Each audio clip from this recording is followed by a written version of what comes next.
A fuel choice that even rivals can agree on? Now that's worth the hype. Cheaper, cleaner, and homegrown.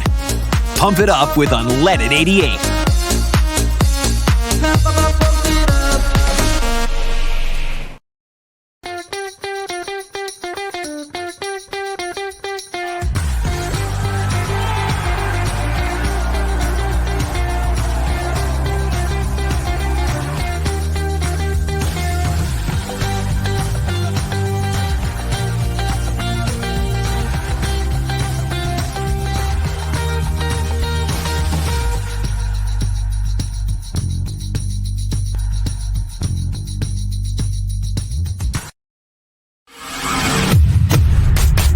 Scott Dochterman, Chad Leistikow, together on one pod, talking odds and all things Big Ten. Powered by GameDay Men's Health, with locations in Ankeny, West Des Moines, and North Liberty. From the Channel Seed Studios, this is Legends and Listeners, exclusively on Iowa Everywhere. Man, I love that intro. So powerful. Hey, Hawkeye fans, Big Ten fans, and Iowans everywhere. It is Thursday morning, and that means another fresh round of Legends and Listeners. I am Chad Leistikow of the Des Moines Register, joined by the esteemed national reporter Scott Dochterman of The Athletic, back from Nashville.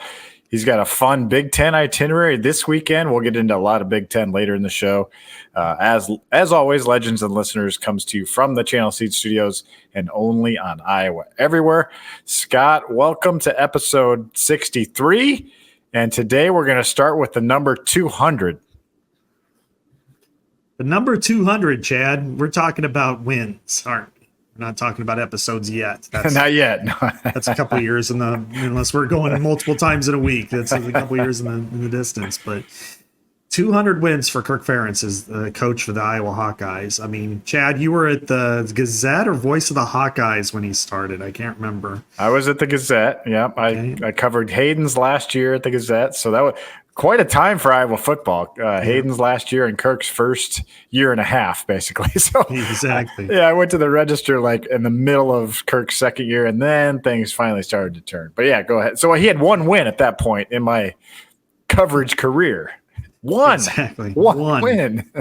I was at the Muscatine Journal, so I was there for Hayden's last 2 years. I was at Muscatine, and then went over, left, I think, for Kirk's first year. I went to Fort Dodge Messenger. So, it was wild when you think about it. That first run, first 20 games, he was 2-18, and now he's 200. That's pretty impressive.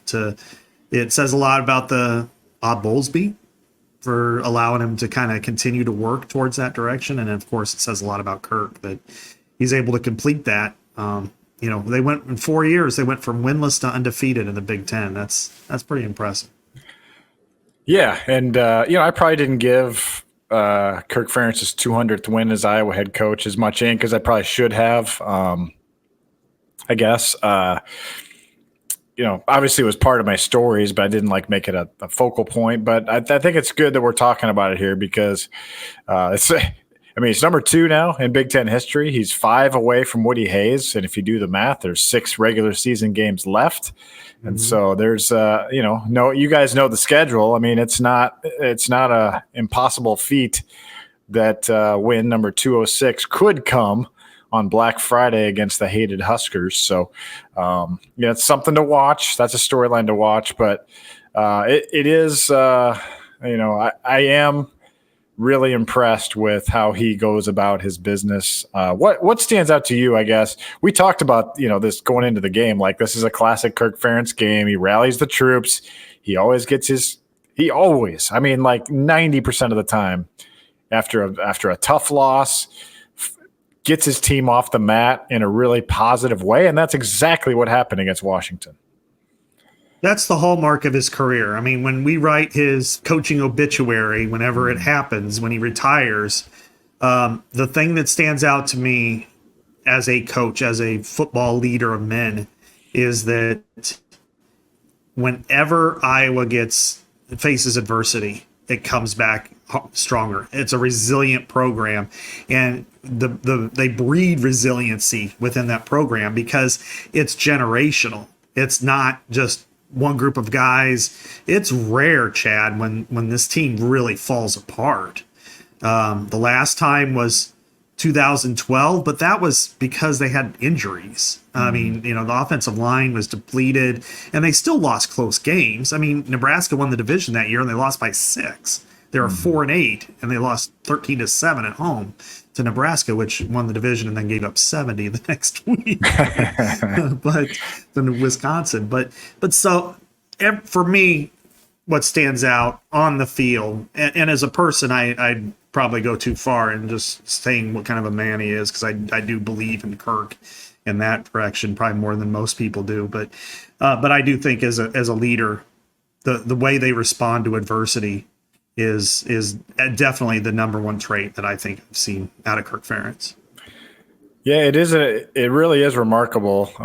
As somebody who grew up with a pretty bad temper when I was younger, the fact that he never seems to get too high or too low. That's what his players say about him, and he always keeps everything in perspective. And I recall last week's show, Scott, you were pleading for a lot of perspective in the Iowa fan base after the Ohio State loss, and I think you were proven right. I mean, it was way too premature to be writing this team off, writing Ferentz off, because this team right now looks really good, Scott. Really good. They finally put 4 quarters together, and this looks like the team we kind of thought it would be. Yeah. Well, yeah. To win 40-16 against Washington says a lot. The way that they kind of built throughout the game. The defense kind of bent early on, and that happens. That's happened a lot in the past. If you look back, probably pre-2020, that's what happened a lot to Iowa, that they would give up a touchdown a lot of times in the first drive of the game when teams had their script. Then they'd adjust. It's like second time through with a lineup in baseball, and they were able to make it work. Well, Washington has a quarterback, as we know, that's really, really good. And Will Rogers has been around for a long time. They got really good receivers, too. And they were able to move the ball. So what? The first unit scored 10 points. Iowa blocked a kick. Iowa intercepted it. And I know some people's like, well, they struggled early on. I'm like, they gave up 10 points. Do you guys watch any football besides Iowa? I mean, the rest of the world gives up 30 points, just like without batting an eye. So I think overall, that was by far their most complete game. They played really well. And I think right now they are an ascending football team where I think there's a lot of teams out there right now that are kind of floundering. Well, Scott, that leads right into what we kind of wanted to tee off on as a big part of the show, which is kind of what is sort of possible now for this Iowa team. It's one game, yes, but it's what we've kind of been waiting for. We've kind of been waiting for that, that 4-quarter performance. And, the special teams was as good as it's been all year. I mean, the special teams was outstanding, from Reese Dakin's gigantic punts to Caden Weechin had a really impressive 37-yard return. Drew Stevens, continues to be elite in the kicking game, 4 for 4 on field goals, good kickoffs. He even made a tackle. It's just that was complete. I loved how the defense, how Phil Parker adjusted in this game, because he listened to us, Scott. He listened to our pod last week. Clearly, they waited until Legends and Listeners was released Thursday morning. Then they went into their meetings and said, you know what? Let's have a safety cover receivers instead of a linebacker, and Zach Lutmer becomes the poster child for adjustments in this past week's game. Iowa went a ton of dime. I put the snap counts away, but I believe Lutmer had like 29 snaps, something like that. So, that was interesting. That was super interesting to see how they have developed that dime scheme in the last couple weeks, where Lutmer is essentially playing the will linebacker, which I think is genius, because you're not creating a brand new defense. It's like it's the same defense. You just learn what the will linebacker does, and you're a safety, a 202-pound safety who can who has a lot of athleticism from Northwest Iowa. Sure. Well, it makes sense. And as we've talked about, I mean, this is just the next progression. When you're facing a team that goes 11 personnel on every down and a lot of times goes empty and it's quick, what we were seeing in the defense before, Chad, was a lot of times in passing situations, they would put Kyler Fisher in for Nick Jackson at that and still play 4-2-5. But, Kyler is a linebacker. He's bigger. That's what his traits are. Whereas you need somebody out there who can cover receivers, tight ends, crossing routes, do all those things in there. And so put a safety there. And they did. And Lutmer's got a lot of speed. He's a guy they really like. And in the future, he's going to be playing that a lot. So I think it was really a smart move. How much they're going to be playing it in the future, I don't know. I mean, I think this week they might not play it as much, with Michigan State. I think they'll be more base, probably 4-2-5 or even 4-3, because they have a really good tight end. And then Northwestern, and probably not as much. And Wisconsin, who knows what you're going to get with them. So at this point, but I think for the team that they just played, it was perfect. Exactly. And, Caleb Johnson continues to be Caleb Johnson, and the offense just, it's just looking more complete. It's not there yet. Obviously, got to get a downfield passing game at some point, but the running game just continues to impress. So, and no turnovers again. They've had yet another no turnover game. I feel like Cade McNamara has sort of calmed things down a little bit. He had a decent game. It wasn't great, but no turnovers, that helps. And I think people are at least I feel like people are starting to appreciate sort of his ability to sort of just manage the team at the line of scrimmage. And then when you see, Brendan Sullivan kind of almost toss a turnover away, you're like, oh yeah, that's, maybe Kay does have a little bit of grasp on exactly what they need to be doing on every down. And so I saw progression, and, that's exciting for the second half of the season, Scott. I think he was 8 of 14. Yeah, it was nothing special. Yards. But this was like one of the top pass defenses in the country for what it's worth. Number one, actually. They were number one in pass defense efficiency. So to have an efficient performance against efficient defense, hit 2 touchdowns. One was a really nice crosser to Dayton Howard. Who spiked the ball. I know, bad thing, but. I thought it was appropriate in some ways. It's like, woohoo, finally they got a touchdown pass. But, and I think in his case, it says a lot for both players. I think if Cade does this every game, Iowa's going to be right there in every game. Be efficient, make the makeables. Don't do anything stupid. If he does that, they're okay. There might be one game, and I don't know, I'll say Wisconsin or Nebraska, that you're probably going to need more from him than what he provided. And that's fair. He's a 6-year guy. Go do it. But at this point, against the teams, most of the teams on the schedule, at least 4 of them, you have that performance there. Those aren't only winning performances, those are winning decisively performances. So what do you think, Scott? What's possible here?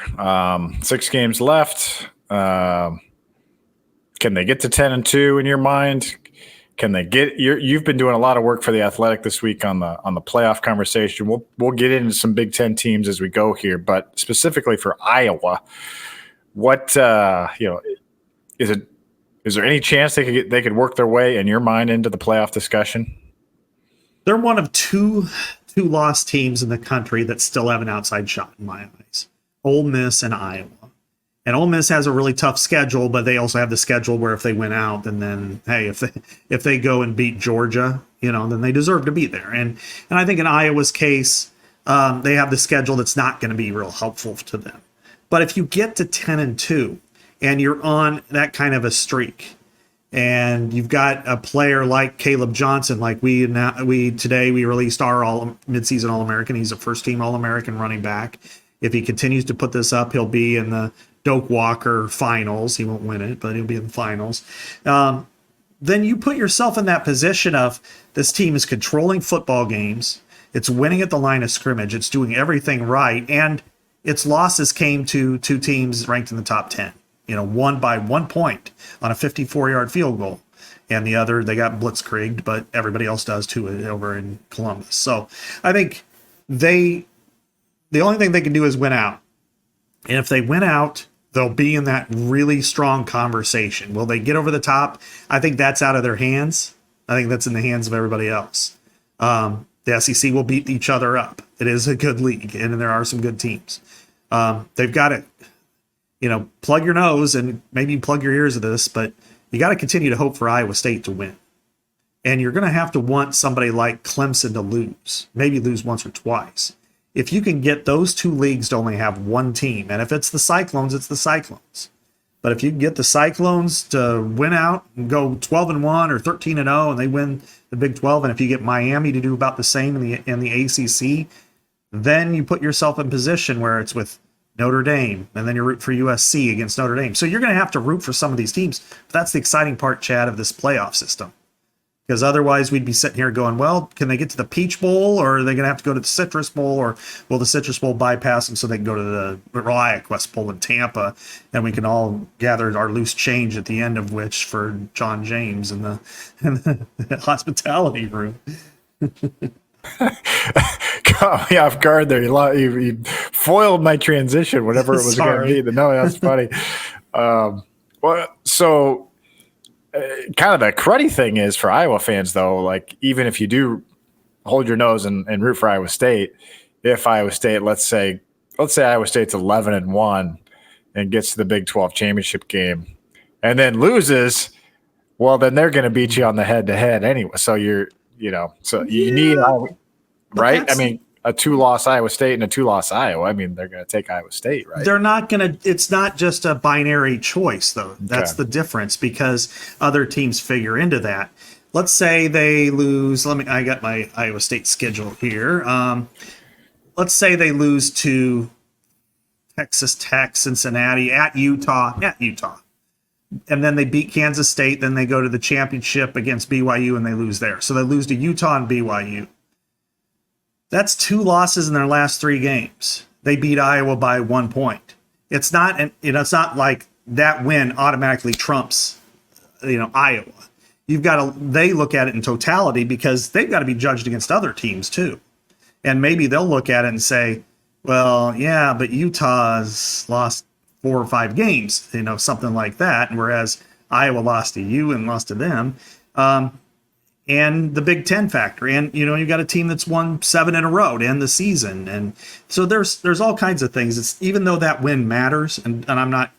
If Iowa State's, let's say they're 12-1, let's say they lose to Utah, but then they win the championship. Well, I guess that won't matter, but let's say they do win, they go undefeated, and then they lose the Big 12 championship. They will trump Iowa for that, no question. But at 11-2 Iowa State, 10-3 Iowa State, that's going to be different because you're talking about somebody that's had 2 or 3 more recent losses than Iowa, and that'll send them down, and Iowa will continue to climb. Yeah, a couple interesting teams to watch here for the Hawkeyes. I don't want to spoil our Big Ten conversation too much, but let's think about. I just want to look at Wisconsin, for example. Yeah.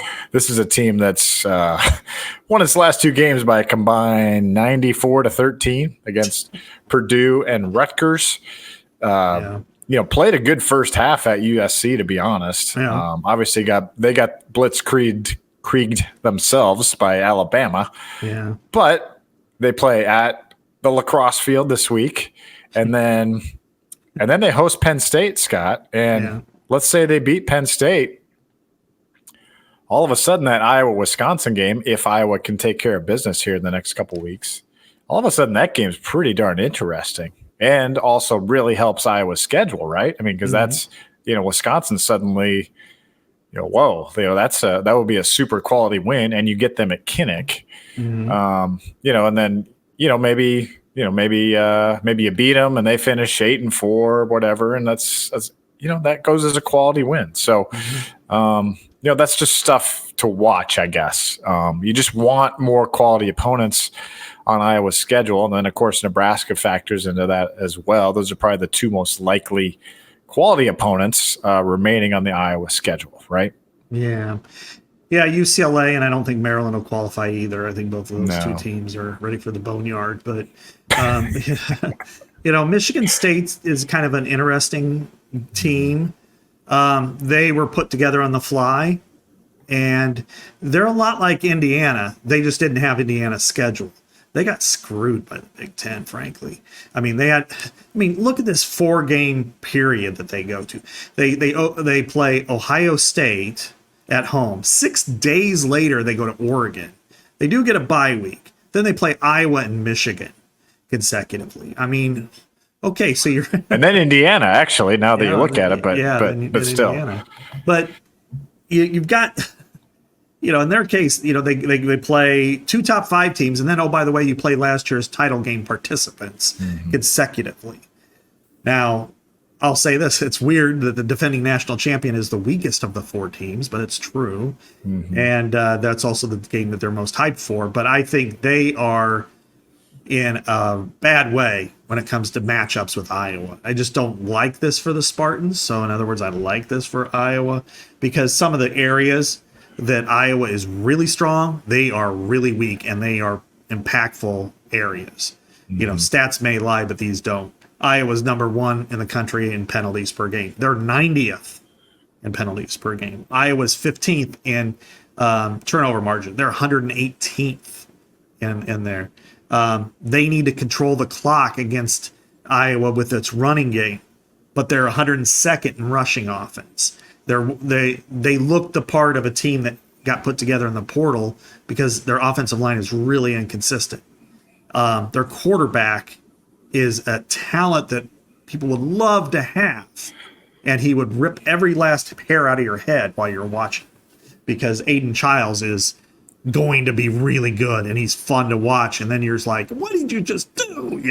That's kind of their MO right now. And again, they got stuck playing BC, who's a little bit better than they are. They lost. And then they got stuck playing Ohio State and Oregon. And then you got to prepare for a solid physical team that has all kinds of chemistry and consistency. And you're like, really? Why couldn't we play Minnesota? Which I guess they do later on, but so, that sort of thing.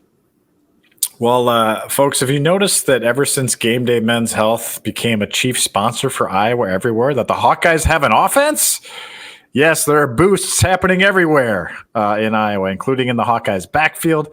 They can also happen for you. GameDay Men's Health specializes in testosterone replacement therapy, which boosts your levels from low T to great T. Higher testosterone makes you feel like you're in your 20s again, whether it's your mood, your energy, your sex drive, your golf swing, your bench press, your 5K time. GameDay Men's Health also can help you with weight loss. Consultations are free, easy, simple. There's no obligation, complete privacy. Super folks to work with. Check them out at GameDayMen'sHealth.com or call one of the locations in Ankeny, West Des Moines, or North Liberty. And if you see them, tell them you heard about them on Legends and Listeners, and encourage them that you love the show so much you want them to keep supporting us as they help you through your health. So that's good stuff. Thank you, GameDay Men's Health. And Scott, let's dig into you teased us into the Iowa-Michigan State matchup here. And before we get into the weeds, which you did a good job starting us, I want to get into the history of this game because it's so good. It's such a good history. It's a rich history with great games. And what's wild, Scott, is the last 5 meetings that Iowa and Michigan State have played outside of Kinnick Stadium. Okay, get this. That no team has reached 20 points. Not once. Neither side.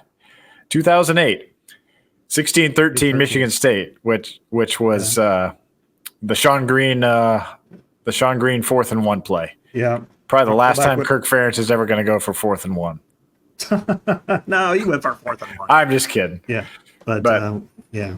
With fullback lead. Yeah. And then, of course, 2009, 15 years ago, I think next week is the official anniversary on the 24th. Yep. Marvin McNutt, 7 got 6, 15-13 because they didn't kick the extra point. Otherwise, it would have been 16-13. Yeah, isn't that crazy? Which is what we saw in 2015 as well. Then 2012, Yep. which was Kirk's 100th win as Iowa's coach. It went into double overtime. Still no one got to 20 though. No, 19-16, and at one point he was 16-13 in that game. That's so crazy. And then in 2015 in Indianapolis, the heartbreaker to end all heartbreakers, 16-13. And then the next, or 2 years later in East Lansing, what was it, Chad? It was 17-10, 17-10 Spartans. So we missed the 16-13. But last year's game, I'm almost positive, was 16-13 at one point.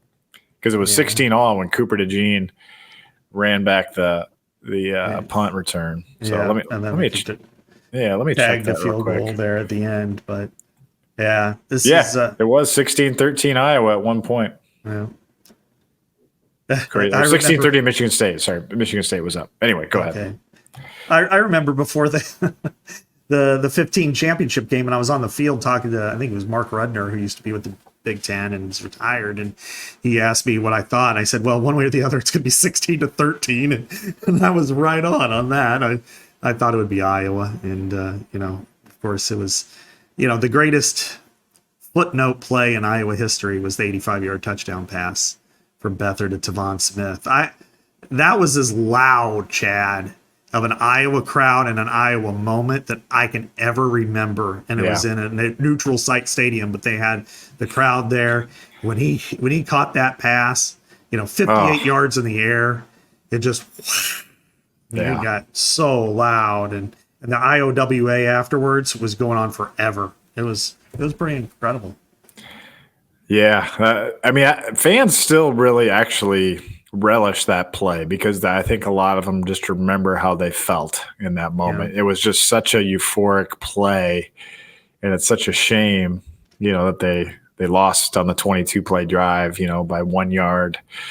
CJ second and 10, CJ Beathard drops back in a 9-6 game and just uncorks, an unbelievable pass to Tavon Smith, and man, it just gives you chills to think about it. It was just, it was so cool for Iowa fans, and it's too bad they lost that game. But that's what this history is. I mean, even back in 07 when the Hawks sucked, that was like an overtime thriller, right? In Kinnick that they showed on BTN like for 20 years. It always got played because it was on BTN, and it's like, I know that this was a double overtime game that ended up 34-27, but it doesn't mean it was a good game. It just means it was entertaining.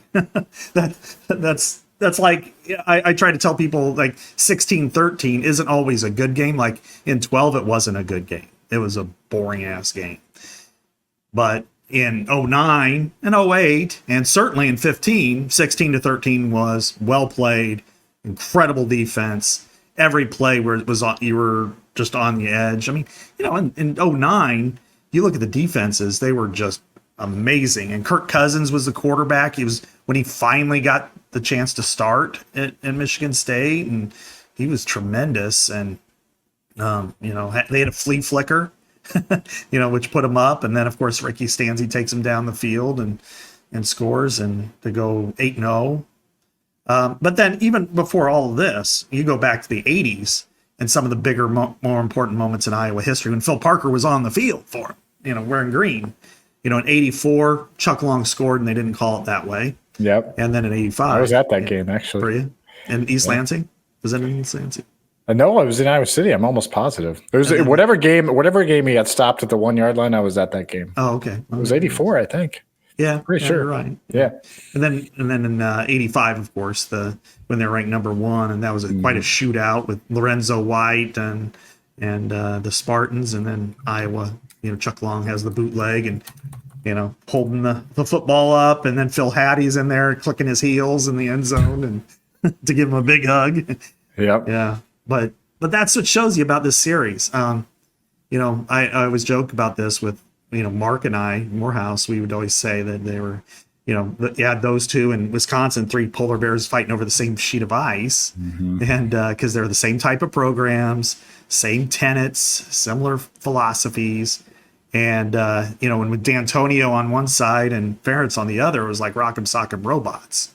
They were just taking sledgehammers to each other. Yeah, it was 1984. Yeah, 17-16 in Iowa City. So, yeah, I have to ask Chuck about that. Anyway, great history. And that's why he said he held the ball up. He wanted to make sure the officials saw it when he crossed the goal line because he didn't the year before. Oh, yeah. Right. So I'm expecting a good game. I'm expecting a good game in this one, Scott. You like the matchup. I do too, but I do think it's a scary matchup because, last week I talked a lot about I really liked the spot for Iowa because they're coming off a humbling loss. They're good in those situations. Washington coming off a big win against Michigan, coming a couple time zones over to Kinnick for a 9 a.m. body clock kick. I just liked the whole scenario, and I don't like the scenario as much for this one for Iowa because Michigan State's coming off a bye, 15 days actually, dating to that Oregon loss, and they've got a new coach. It's not like they're dead team walking. This is going to be a coach that's going to get them fired up. Hey, here's your opportunity to win a game, guys, and they're not. I don't think they'll be looking ahead to Michigan at this point because what have they earned to look ahead? So, and then Iowa's coming off. I wouldn't say it's like an amazing win, but it's like a pretty quality win. And now you go on the road. It's a night game. I feel like that part of it doesn't bode as well for Iowa. But what do you see just in general in terms of that, like that side of the matchup? This team is a mature team. This team can handle the ups and downs, the travel, all those types of scenarios. I think they're okay there. I think one thing you just got to be prepared for is you don't know what you're going to get out of Michigan State. What do they have that's positive? They have a really good coach. I think Jonathan Smith is a tremendous coach. I think in a couple, maybe even as soon as next year, they're going to be a bowl team. They're going to be competitive in a lot of their matchups. So, but they're a year away. I mean, they just had too many moving pieces and their schedule just isn't easy. Like Indiana's is just cake. So if they had maybe they'd be 5-1 or 6-0 easily if they had Indiana's schedule, and Indiana wouldn't be beating Ohio State and Oregon back to back. And so, but they have great athletes. They have potential. What you need to do if you're Iowa is don't give them any reason to have hope. Snuff it out. Don't let them grind against you. Get confidence. They got a really good tight end. Jack Velling is as good as there is in the sport. Aiden Childs is very exciting. Think kind of Antoine Randall L., but he also has 5 touchdowns and 8 interceptions. He's just erratic, and he's young, and don't let him get any confidence. Don't let him think that he's going to win this game. Don't let him complete a lot of passes and move up the field and get all, hey, things are going well, let's get going, and then do anything stupid on offense and fumble or whatever uncharacteristic. But this team's mature. This team's force, this is like, you don't even really need to blitz him. Just force him to beat you. He's not capable of doing that yet. I think Iowa's in really good shape here. I think the emotional letdown may come more next week when they're playing Northwestern at home. Okay. And that's an opponent that is a little bit more developed. We saw it against Maryland the other day. They just crushed Maryland because they are hard-edged. They are a team that if you let down, that they can bite you. This team is very talented, but it's not mature enough. They got a good coach. It's going to happen, just not right now.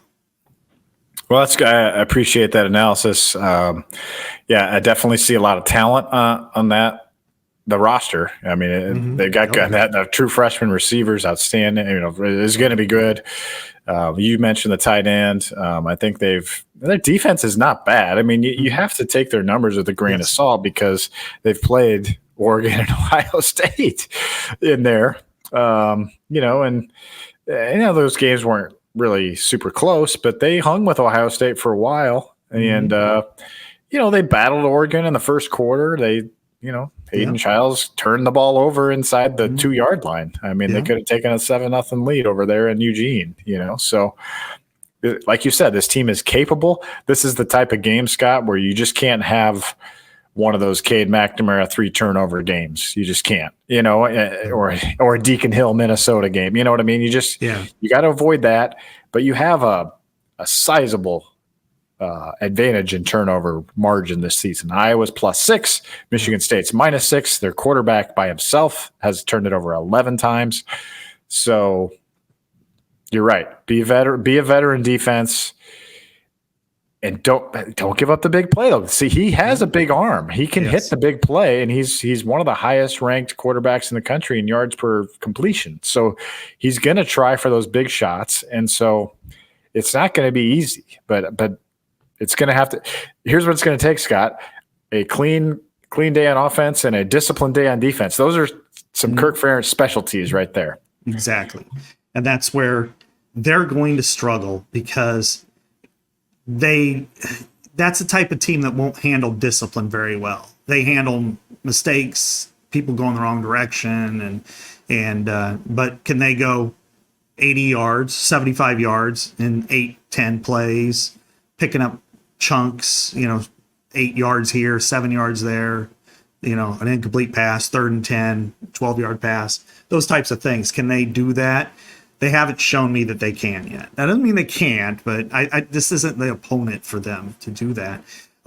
Their defense is pretty good.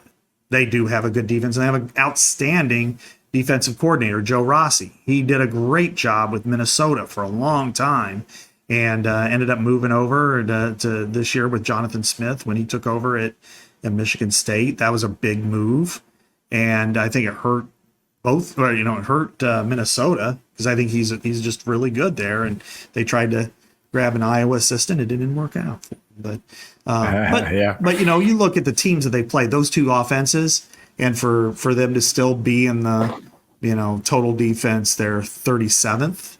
Right. That's so that means it's going to be a grind for Iowa. If you could sustain drives and then force 3 and outs or turnovers, they'll break. And if they play that disciplined football, which means in the 3rd to 4th quarter is when you'll be able to break them down. And it might be 10-0, 10-3, 10-6 at halftime. And people might be going, what's going on here? Yeah, and then I agree. All of a sudden it's 31-10 at the end of the game. Yeah, I think you're going to have to fight through the first half, get out of the first half, almost like a Minnesota game. You'd want to be in better position than the Minnesota game, but just sort of get to halftime,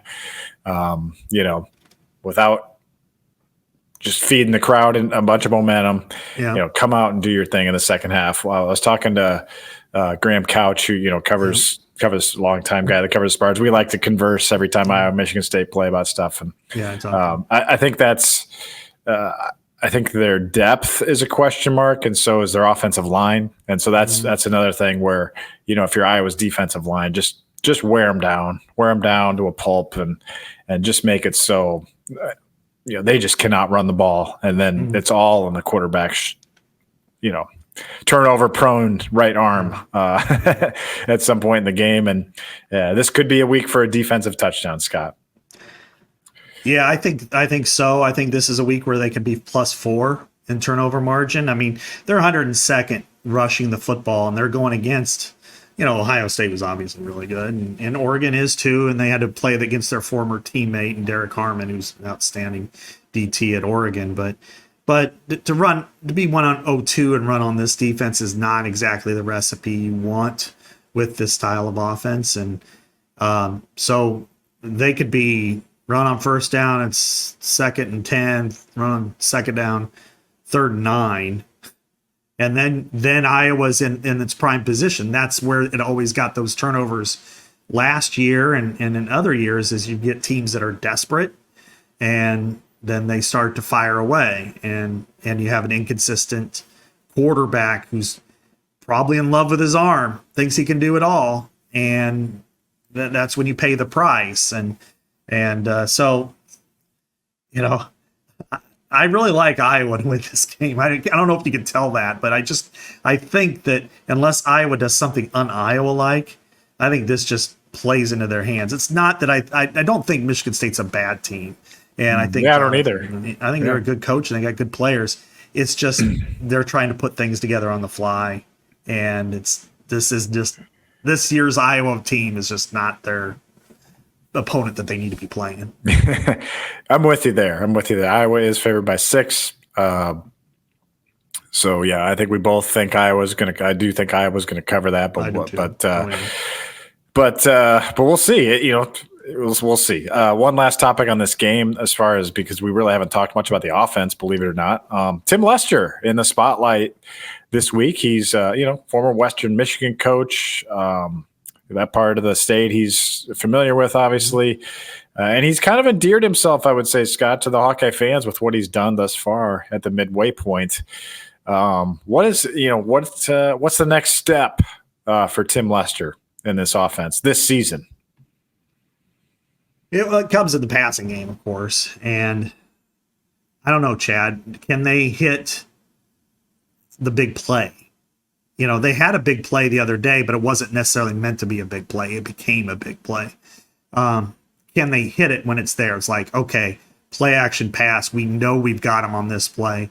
Can Cade throw the 40-yard go route and it turns into a 65-yard touchdown pass? I don't know that he can. That's what it needs to happen. And I know fans will be excited if it does happen, but I do think that that's the next phase. So what do you think? I think obviously you need to take more downfield shots at some point. I asked John Budmeyer that on Wednesday. He was the assistant coach, and he said absolutely that's the next step, and that's where their hope is that all the the run game success that they're experiencing now will pay off, because you've got to believe that the teams are going to dare Iowa to throw time and time again. And Lester's done a great job combating that with heavy boxes, and receivers doing their job blocking. So you can't, you're not letting them load the boxes easily because you're taking those guys out too. And so you got to give Lester a lot of credit there. The two things I would like to see more of beyond that, Scott, are I would like Brendan Sullivan to be in on all 3rd and shorts. Like personally, I think that's your offense. Maybe not everyone, but that's a super effective. It's such an advantage to every time I see him in the game and watch the film. It's like, yeah, there's a defender accounting for him, and that just give Caleb Johnson one less defender in the box to run against, and maybe Cade Peepers on the line too, taking someone out. I just like that numbers game on 3rd and 1. It may not work every time, but how many times, Scott, have we seen Iowa teams struggle so bad on 3rd and 1, 3rd and 2? Recently, it's just an epidemic. It's just. I think that's the next step for Sullivan. Ferentz actually talked. He kind of hinted this week, I thought, that we might see more of Brendan Sullivan, and they even hinted that on the Fox broadcast too. So I think that's the next step. And also, here's the other thing, Scott, I would like to see more of, and I feel like Lester showed this the other day. Is just a little bit more of the screen game, especially to Caleb Johnson. I think that can back defenses off a little bit. And he obviously scored a touchdown on a pass, which was great. That was a perfect play. Great job by Cade McNamara there to execute that. But we saw one of those screens against Ohio State that almost worked to Caleb. That a screen that was meant to be a big play, and so I'd like to see more screen game. I think Seth Anderson actually gives them more of a chance in the tunnel screen game as well. So those are just some small tweaks I guess I'd like to see going forward. I liked, getting Seth Anderson back was really important for this team, because you do see that he is a better receiver than what they had, and that included Caleb Brown. He is a legitimate receiver who can do a lot of good things from the slot and otherwise. So he has some speed, he has some burst, he can catch the ball. I think that was really, when he was running really good routes and he had some good plays. I think that's another extension of their offense. They aren't, they're a little bit inhibited at 12 personnel right now with Addison Ostrenga out, because he was kind of an ascending player. I thought he was looking really good, and I want to see more with Luke Lachey, and I know it's got to be organic within the offense, but I'm like rooting for him physically. Like, come on, man. I want to see you catch a touchdown. You deserve one. And I mean, the other day the Lions almost threw a touchdown to Parker Hesse, and I'm like, Parker Hesse would have had a touchdown before Lucas Shea this year, but which would have been funny. But yeah, but I think the receivers, from what I saw, is there's 4 or 5 now that you feel like, okay, Jacob Gill's good. Reese Vanderzee is improving, and Seth Anderson is legit. And then Dayton Howard making strides. Jared Bowie's making strides. Caden Weegen's really good in the return game, and he'll get a jet sweep here and there. But I'm seeing improvement there. That's for sure. That's what I think. Yeah, I like what they're doing with Anderson in the slot now. Basically takes Caleb Brown's spot. They weren't going much 11 before, and now they need to almost with Ostrenga out. Yeah. And Anderson, it's a great excuse to get more Anderson on the field. Budmeyer had a lot of great things to say about Seth and how hard he worked with contested catches, and he basically just said, he's got game-breaking speed. Like, that's the kind of speed we need. And so I think that's an underrated. I'm glad we're talking about it because I think that's an underappreciated return from injury, and they missed him quite a bit, honestly. Yeah. So let's hope he stays healthy. Those soft tissue things, those linger. Well, Scott, I hope while you're in Tennessee, you got a chance to sample some bourbons over there to compare it to Steeple Ridge. I was going to, but I thought none of these things compare to Steeple Ridge. So I was beautiful. Beautiful. We know our listeners know this. Steeple Ridge bourbon is hard to beat. From farm to bottle, Steeple Ridge brings a high-quality, delicious drinking, award-winning craft bourbon. Look at that picture. Just looks like you're just ready to pour and enjoy the game, right? If you don't find Steeple Ridge bourbon at your grocery store or at your tailgate, just even if it's not at your tailgate, what are you doing? Ask for it by name. Steeple Ridge is distilled, aged, and bottled in Iowa at Lonely Oak Distillery. Good talk on the Hawks, Scott. Now let's talk about the Big Ten. Where do you want to start? Well, we've reached the halfway point, Chad, and this week we put at the Athletic, we put together team grades for all 18 teams. I split it up with Cam Teague Robinson, who covers the Buckeyes, and we each picked 9 teams, and I think all of them, even the ones he did, I thought was fine. But I want to see this week, as you know, I'm going to head not to East Lansing. I'm going to head east. I'm going to go to Oregon, Purdue on Friday, and then Nebraska, Indiana Saturday, and hopefully either catch somewhere to watch the game or listen to Dolphin Angerer on the way back. But Chad, I want to see if some of the teams that are kind of in Iowa's neighborhood, who's for real and who's not. And I think there's a couple of separator games this weekend. Illinois and Michigan, and Nebraska, Indiana. Mm-hmm. And, Michigan's big, bad Michigan. They won the national title last year, but they're not playing like it. I mean, they have a great defense. They have a really good running game in that. And their their passing game is a lot like Iowa's last year. So Illinois has played pretty well, except for the second half against Purdue, which, how do you give up 40 points to Purdue after halftime? Unbelievable. But they did. And yet here we are.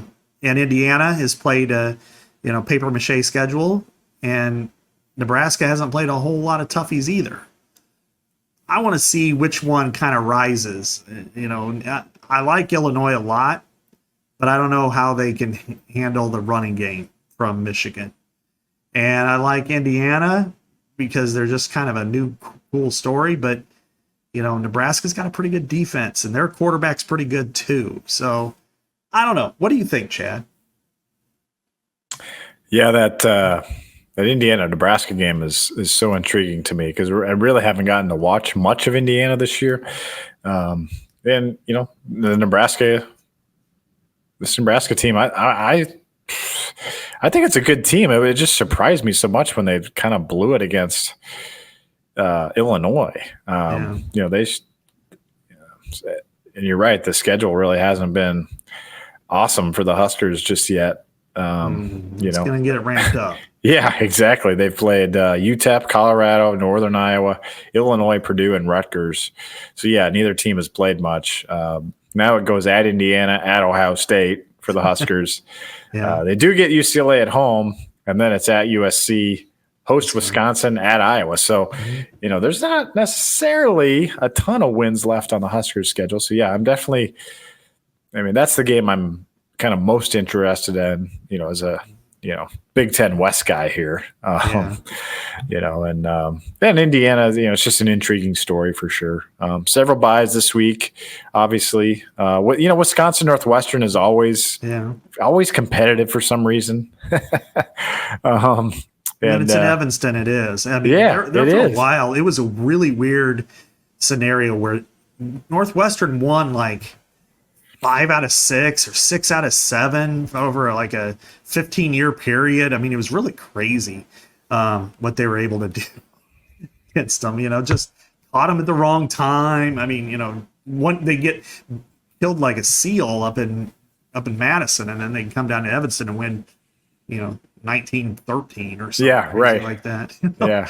But they're playing at the lacrosse stadium, as you said, and Wisconsin intrigues me because, as you said, they actually were pretty competitive against Alabama. It was a short window, and then Tyler Van Dyke blew out his knee, and then it just went, and then the floodgates opened, and Jalen Milroe was pretty good, but playing the way they have the last couple of weeks, playing Northwestern, they win their 3rd straight. Penn State does not look infallible to me. They have a bye. They barely beat USC. They were down 14 at the half and came back to win in overtime. Going to Wisconsin, what a win that would be for the Badgers. And then you look at Penn State, and this is where the playoff comes in. What if they get beat at Madison? And then they go, oh, by the way, then you're playing Ohio State. Then they're 10-2. And they're 2 losses in the Big Ten. And then you start comparing their resume to Iowa's, and let's say Iowa beats Wisconsin. Well, then they're ahead of them. So then they could possibly get up to be in the 3rd spot, and then they're in decent territory. So, yeah, I mean, I know this is uncomfortable for people, but you might want to start rooting for the Badgers, the Cyclones, maybe and the Huskers. And the Huskers. Yeah, maybe even the Gophers. So. Well, real quick, let's just talk about the Big Ten and the playoff.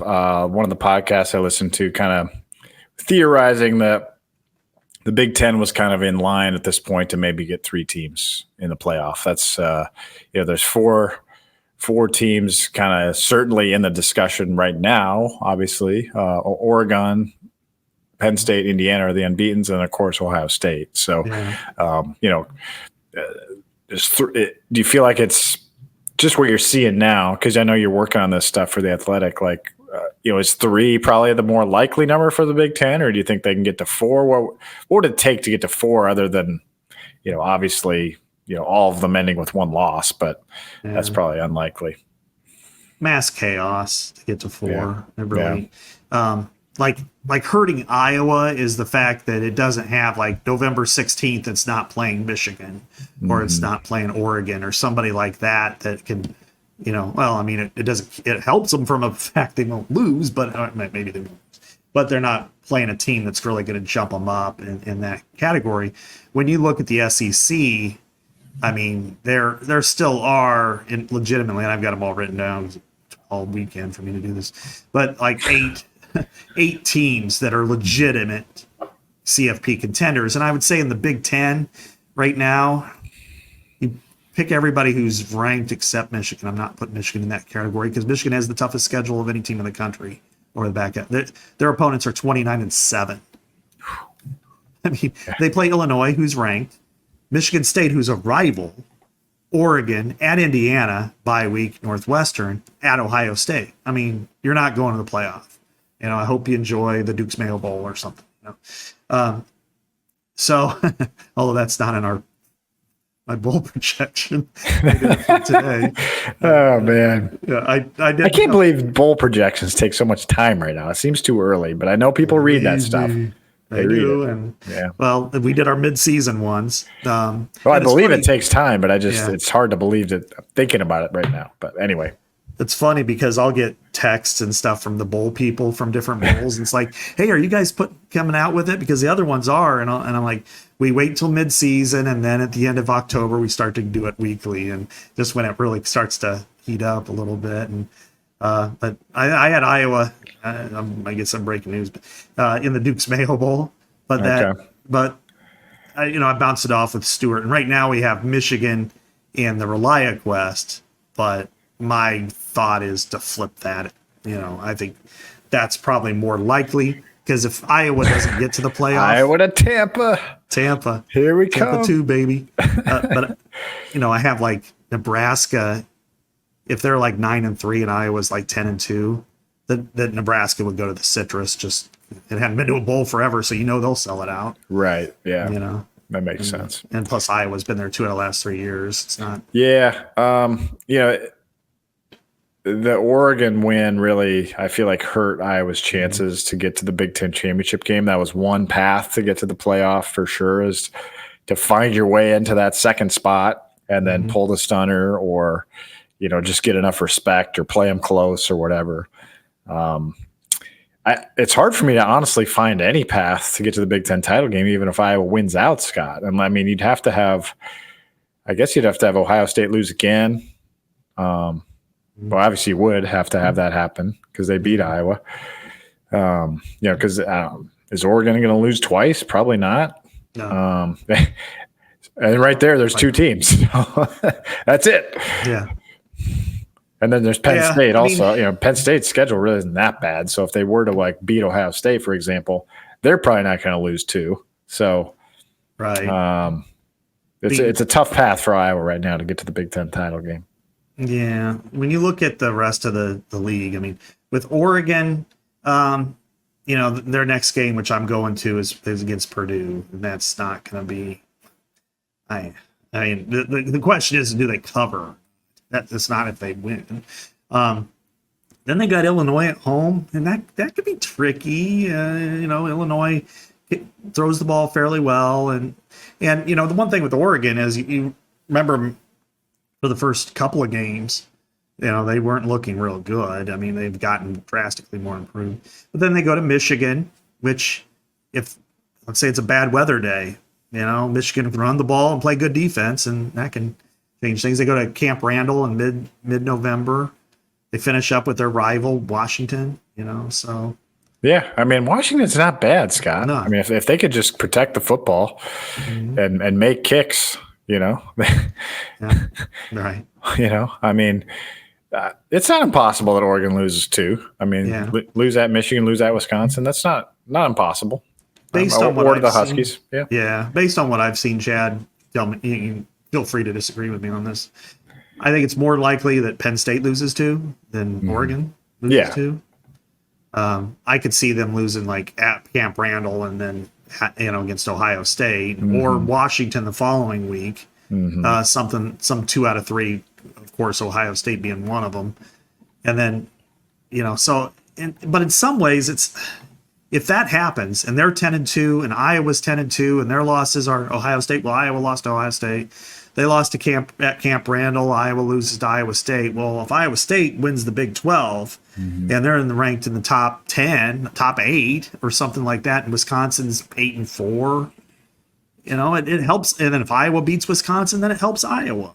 So, and then Iowa has that argument. Then it's 2 teams in the same league fighting over that one spot. And, that's really interesting to see how Tony Petit turns into King Solomon. whack that baby in half. But yeah. Well, we'll finish here, Scott, but it's weird to say this because you never would say this about it. You wouldn't even think it's possible for an Iowa team, but the way they are kind of ascending that we're seeing, like if Caleb Johnson can stay healthy, if they can keep, I realize this is very unlikely, but if they could just keep putting the hurt keep blowing teams out like they did the other day, like they did at Minnesota. Like drill Michigan State, drill Northwestern. Mm-hmm. Win, game control or whatever against Wisconsin. Go to UCLA and win 56-7. It's not like that out of the question that this team can do that. When you're playing complementary football like Iowa can, it is very possible to do that. We saw that in, let's be honest, the 2008 season. That was, and there are a lot of parallels, Scott, to this season and that season. They're not there yet. They're only halfway. As Kirk Ferentz pointed out to my question regarding that, hey, we were 4-2 in 2012 as well. And you know how that turned out. But this isn't 2012. Let's be honest. So, that's the thing, though. If you're Iowa, your best case at this point is to just go out and just dominate teams, whether that's on the scoreboard or whatever. Ideally on the scoreboard, but just like control every game, win your last 7 here, and then you're in the conversation at that point. Yeah, all you can do is control the controllables, take care of yourself, all the cliches that coaches like to say. That's all you can do at this point. And worry about yourself. Everything else will, take care of itself. And then you put yourself in a position where you're coming down in the last 2 weeks. Do you have a shot or not? When you go to Maryland and Brian and Kirk, give each other a hug, will Iowa know that it's got a chance to, hey, you beat Nebraska and Kirk sets the record and you get a chance to go to the playoff? Or is it, it's probably not going to happen, but, still had a hell of a year. You'll know it later in the year, but what's the worst case that can happen? Just say, well, forget it. We're just not going to play, and, we already lost our 2 games and move on. I think you just play it out and enjoy the season for what it is. And yes, I was at the very beginning of the season saying it's playoffs or bust, and it still is to me, as far as whether it's a good year, a great year, but I think you could have a successful year and be 10-2 and be on the edge and say, you know what, it worked out. But if you're 8-4, I don't think you're successful this year. Not with this team, not with the schedule. Yeah, I think I said it on our Hawk Central show. I still think the most likely outcome is 9-3. I don't know which game they lose, but it's just hard. It's going to be hard. It's hard in the Big Ten to run the table if you're not an elite team. And so you're going to have to play really well these next 6 weeks just to win. But if you could dominate and blow some of these teams out, I think I do think it's possible with this Iowa team. I think that's where we're at, right? For sure. They're as good as anybody, outside of Ohio State and Oregon, in my opinion. If they were to play Penn State, it would be a really good game. Maybe they'd win, maybe they'd lose, but it would be not like what it was last year. All right, good show, man. For Scott Dochterman, this is Chad Leistikow, Legends and Listeners, with you every Thursday morning during football season, here from the Channel Seed Studios and only on the Iowa Everywhere Network.